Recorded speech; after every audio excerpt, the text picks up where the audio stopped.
குற்றவாளிகளை முன்னேற்றுவதுதான் தாவேகாவின் மாற்று அரசியலா என தமிழக பாரதிய ஜனதா தலைவர் நயினார் நாகேந்திரன் கேள்வி எழுப்பியுள்ளார். அவரது அறிக்கை: கொடும் குற்றங்களை பின்னணியாக கொண்ட குற்றவாளிகள்தான் தாவேகாவின் எம்எல்ஏக்களாக உள்ளதாக வெளியாகியுள்ள தகவல் கடும் அதிர்ச்சி அளிக்கிறது, அச்சத்தை ஏற்படுத்துகிறது. தாவேகா சார்பில் போட்டியிட எத்தனை ஆயிரம் பேர் விருப்ப மனு கொடுத்திருப்பார்கள். அப்படி இருந்தும் தாவேகா தலைமை தேடி தேடி குற்றவாளிகளை கண்டறிந்து தேர்தலில் நிறுத்தியதன் பின்னணி என்ன? பணமா அல்லது பயமா?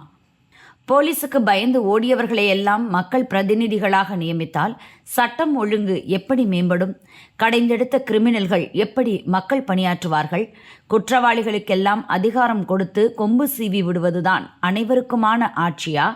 மாற்றம் தருகிறோம் என்ற பெயரில் மக்களுக்கு பெருத்த ஏமாற்றத்தை பரிசளித்துள்ள தாவேகா அரசை மக்கள் மன்னிக்க மாட்டார்கள் என நயினார் நாகேந்திரன் கூறியுள்ளார்.